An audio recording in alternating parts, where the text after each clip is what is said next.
G'day punters, and welcome back to another installment from Dodgy Garage 4x4. In this video we're going to be installing this bad boy into here to give us some extra droop in our front end.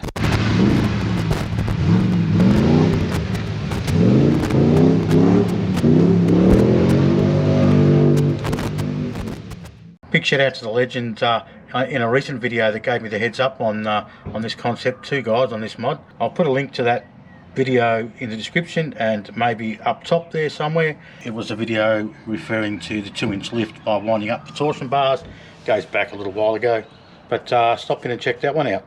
At the other end of this job, this is also going to require a front end alignment, so just to set that camber up. Once you've done this, you need to take it straight off to your suspension place and get a wheel alignment done and that camber sorted. And as I mentioned in the intro, so it's to give us some extra down travel or droop. So what this does is lifts it up, which gives us more play in here, and ultimately that gives us the extra droop. And these will just sit in there, up underneath there, and give us that extra inch of travel.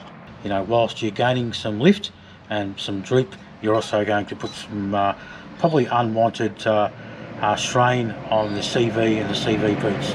And if you also read online, there's a bit of banter about the stress that adding these spaces puts on things like the upper control arm and the chassis and this sort of area over here. I'm going to accept that risk if there's any. You know, you decide whether you're happy to take that risk when you're doing jobs like this. So the guts of this is, guys, is we're going to undo this castle nut here. We're going to separate the top ball joint. We'll lift the top control arm up.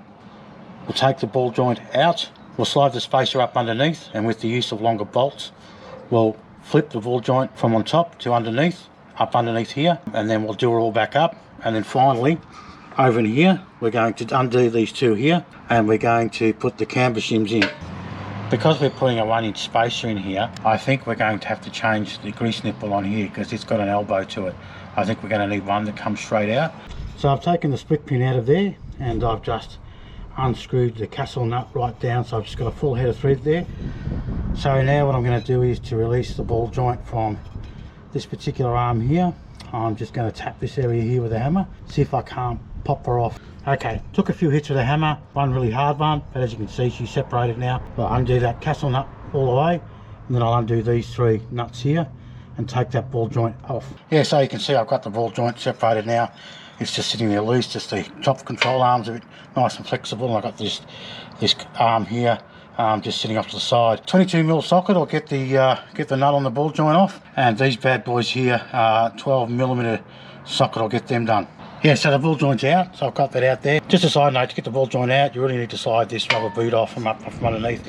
Just slide a screwdriver in there and just gently pry it down, pull that off, and then you can slide this out through the hole there, through the hole there like that. So it's sort of a little bit tight, but if you've got to give it a bit of a shimmy, you'll get it out. Hey legends, just want to take a minute of your time to plug the Dodgy merchandise website, www.dodgygarage4x4.com. Nothing over $10 and delivered to your door anywhere in Australia. So when we put the spacer in, we need to put it this way up. So when it goes in, it just sits up in, so that sort of just slides into there like that. And then the ball joint will sit up underneath that and it'll all bolt through. So there's the spacer in, guys. So you can see that I've got that sitting up underneath there, and I've flipped the ball joint back underneath. You can see the issue we've got with the elbow on the grease nipple. I'll just get one. I've got access to it, so I can get it out easy enough. That's why I've just left it in there for now. I've already greased that up. It's got plenty in there. I've lifted the arm back up here and just done the castle nut up. I'll whack the split pin back in. So the easier way to get this on and off is just using a jack underneath the bottom control arm. So I basically just have the jack under the control arm, and I just lift that up and just hold the ball joint and just slide it in, and on the way out same thing, let it down, and so it'll just, when you hit it with a hammer, it'll drop out. That's it, split pin back in, all torqued up, all bolts are done. The kit comes with 6 of these. You've got these 2 bolts here. You've got, I don't know if I'll go right in, you've got that bolt there and that bolt there. There's nuts on the other side and over the back there, and there's an arm that runs along the back here that connects that right through from that side to that side. Push this back, and then this will just slide in between that there and this bracket here. So it just slides in and then falls over the top of the 2 bolts. You see how that works? So just whacking the shims in now, guys. So I've just pulled out 1 bolt I'm going to do one bolt at a time. I haven't taken the shock or anything out at this stage. I'm not sure whether I have to or whether I can just use the jack to manipulate the force outwards and inwards for the top control arm. So I've got that one bolt out. I'll put one bolt back in and just do it up finger tight, and then I'll go to the other side and change the bolt over in that one. I'm thinking when I jack this up, I think that'll push that in and I should be able to just slot the shims in at the back there. Yeah, so that seemed to work, guys. So by putting that one in first and then going over to the second one, so it's just come straight out, so I should be able to put that second longer bolt in now. To get those two bolts out, so these two bolts here, these were 19mm, and the nuts across the back there were 18mm. So when I moved all that back and put the other bolts in, guys, I found some existing shims in there, so don't lose those. Take them with you to the suspension place, because I'll use those to do the fine tuning on the camber. You can see down there the 3 shims are in. The camber was out quite extensively, so they're back in anyway. Cut a long story short, bolts are back in. I've got plenty of head on the back of that. There's more adjustment in there if I need, and I haven't Loctited them yet because, as I say, this has got to go back and have the camber done and probably wheel alignment done, so they'll Loctite it, I guess, when they do the final adjustment. And I did go out and get the grease nipples, so these are just the straight ones, so to replace that, as I mentioned before. It's the grease nipple in there now, so it's just a 6mm.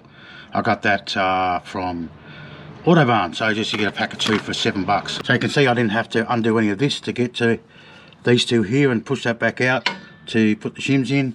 I actually thought at one stage I should have done it while this was all loose, but it was a piece of piss. So you can put all this together and then you can just do this. As long as you got the jack under the back there to lift it up, and that just enables you to push that back with your hand. It's going to be interesting to see what sort of distances I've gained by adding these spaces in. I don't know how easy that is to see, guys, but you can see the camber's way out there. Adding those shims has straightened it up significantly. Although I think from my eye, it's still got a little bit of poke there. Look, it probably needs to settle the suspension a little bit, but I would imagine I could have even put those existing shims back in, as well as the 3 that were supplied for this side. The camber's come out okay. That's now probably drivable, at least to the suspension shop. I've also got the torsion bars wound up a little bit as well, so I mean, generally people might do this rather than wind the torsion bars up, so it may be that I relax the torsion bars a little bit now, because I was happy with the ride height, and that should put me, I reckon, at a place where I'd want to be. I might give that a go at the end of doing the other side. I've only done one side at this stage. I know what sort of lift I had just with the torsion bar, so I'm going to do a comparison now. So there's about a 10mm difference from here to here on this side here, which I've done, as opposed to on the other side, which has just been lifted with the torsion bar. It's a little bit of suck it and see with this as to where you'll land. So it does say in a lot of the posts online that you may need to adjust the torsion bars at the end of this as well to get the right sitting position. So as you can see there, guys, we've got plenty of space there now between the top bump stops and the other control arm there. So even though they're cut, there's plenty of room now. You could probably go with the standard ones, you wouldn't need to cut it. And also the CV angle is not so bad, it's fairly tame, so it's not straight but close to it.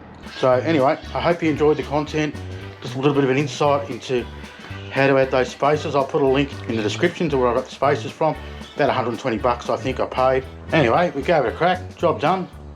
Jump in, guys, it's an easy task.